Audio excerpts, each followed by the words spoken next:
शिवसेना आमदार दिलीप मामा लांडे ने कुर्ला अंधेरी रोड के चौड़ाईकरण के तीसरे टप्पे की खुद जेसीबी चलाकर की शुरुआत।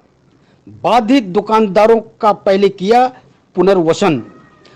झोपड़पट्टी पुनर्वसन के बारे में तथा चांदीवली विधानसभा के अन्य विकास के कामों को लेकर पूछे गए हर सवाल का बेबाकी से दिया जवाब। ग्राउंड जीरो से देखिए राजकुमार विश्वकर्मा की खास रिपोर्ट। फ्लैश न्यूज देखने वाले सभी दर्शकों को मेरा नमस्कार। मैं हूं राजकुमार विश्वकर्मा। इस समय हम साकी नाका कुर्ला अंधेरी रोड लिंक रोड पर खड़े हैं, जहां पर देख सकते हैं कि मेरे दाहिने बुलडोजर यहाँ पे खड़ा हुआ है। और जो वादा यहाँ पर शिवसेना के आमदार दिलीप मामा लांडे ने जो किया था, सबसे बड़े 3 या 4 बड़े उन्होंने वादे किए थे अपनी क्षेत्र की जनता को लेकर। सबसे पहला वादा था रास्ते का रुंदरीकरण, जो कि 20-25 वर्षों से एक जनता की मांग रही है। काफ़ी दिक्कतों को सामना करना पड़ा है। दूसरा रहा एयरपोर्ट की शिफ्टिंग का मामला। तीसरा रहा एक भव्य हॉस्पिटल का। और चौथा रहा कुर्ला राजनीतिक कार्यालय यहाँ लाने का। सबसे पहले चलते हैं रास्ते का रुंदरीकरण का काम। तो आमदार शिवसेना के आमदार दिलीप लांडे ने शुरू कर दिया है। कहीं ना कहीं काम कहाँ तक पहुँचा है, कितने टके पहुँचा है, सीधा बात करेंगे दिलीप मामा से। बताइए कि रास्ते का रुंदरीकरण का काम तो आपने मात्र 2 साल के कार्यकाल के अंदर ही आपने शुरू कर दिया है। जनता का जो विश्वास था आप जितने में कामयाब हो गए, अभी कितने टके काम बाकी है? लोगों के विश्वास से, लोगों के आशीर्वाद से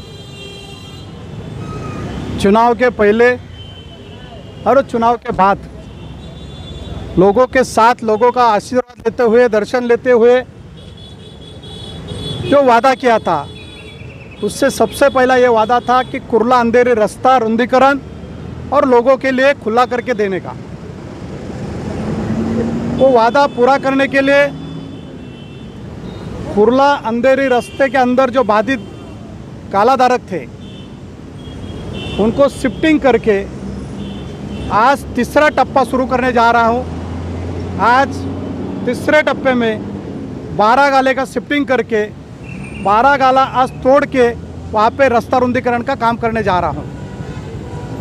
महाराष्ट्र के मुख्यमंत्री आदरणीय उद्धव साहब के आशीर्वाद से, इस उपनगर के पालक मंत्री हमारे युवा नेता आदित्य साहब के आशीर्वाद से, और यहाँ के हमारे विभाग प्रमुख परिवहन मंत्री अनिल परब साहब, इनके आशीर्वाद और मार्गदर्शन से इस कुर्ला अंधेरी रास्ता रुंदीकरण के लिए प्रशासन हो या महाराष्ट्र शासन के अधिकारी हो, उनके साथ में चर्चा करके ये रास्ता रुंदीकरण का काम शुरू किया है।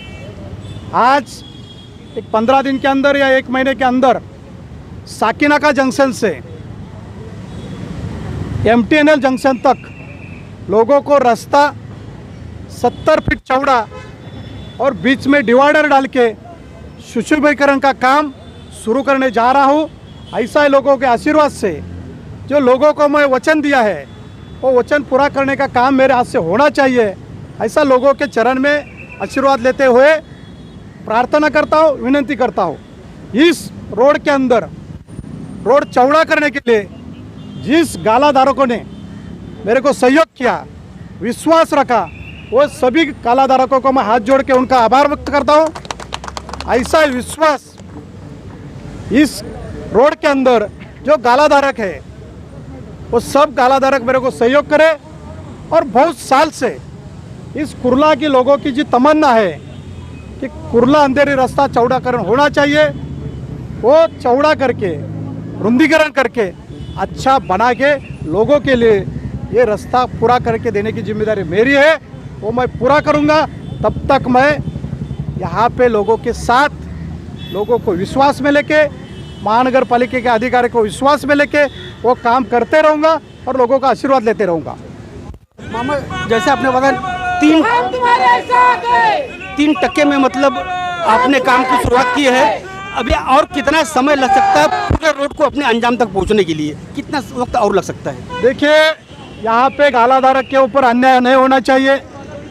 उनके मर्जी से, उनके विश्वास से उनको अच्छा जगह देना है। किसी को अगर पैसा चाहिए तो मुंबई महानगर पालिका के कायदे से उनको पैसा देने का काम कर रहा हूँ।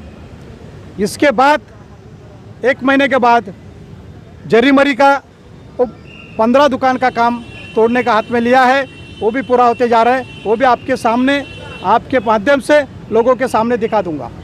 ये तो होगा रुधिकरण की बात। अब मामा चलते हैं एयरपोर्ट अथॉरिटी की तरफ। आपने 100 घरों को पुनर्वसन कर दिया है, बाकी लोगों में एक उम्मीद जगी है, तो बाकी दूसरे टप्पे में मामा कई घरों का पुनर्वसन करने वाले हैं। मीठी नदी के अंदर जिस लोगों को मीठी नदी से तकलीफ हो रहे हैं, उस लोगों को वहाँ से उनके हक का घर देने का काम मैं शुरुआत किया है और पूरी करने की भी जिम्मेदारी मेरी है। कोरोना के वजह से वहाँ पे थोड़ा काम रुका है, वो कोरोना थोड़ा सा ख़त्म होते ही उस काम को शुरुआत करूँगा।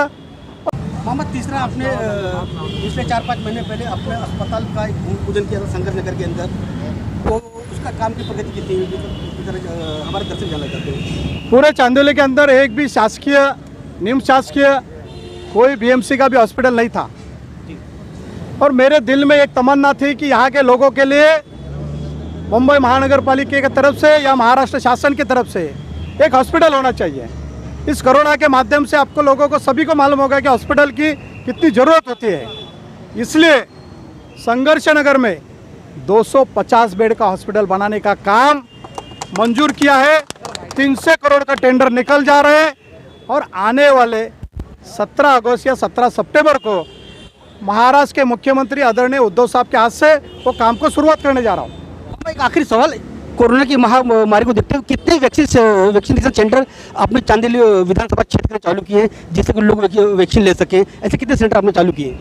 हर नगर चौक के विभाग में लसीकरण का सेंटर शुरू किया है, लोगों को सुविधा दिया है, लोगों को सेंटर तक जाने के लिए वाहनों की सुविधा दिया है, लोगों को वहाँ पे बैठने की सुविधा दी है, वहाँ पे लोगों को मान सम्मान के लिए चाय पानी की व्यवस्था की है। सभी सुविधा शिवसेना की तरफ से यहाँ पे देने की हम लोग की जिम्मेदारी है, और हम लोग वो जिम्मेदारी पूरा कर रहे हैं। इथे शिवसेना के आमदार दिलीप मामा लांडे, जो उन्होंने चुनावी वादा किया था, कहीं न कहीं उस चुनावी वादे को पूरी तरह से निभाते हुए नजर आ रहे हैं। मेरे सहयोगी कैमरामैन ब्रिजेश के साथ मैं राजकुमार विश्वकर्मा, फ्लैश न्यूज़, सकीनाका से।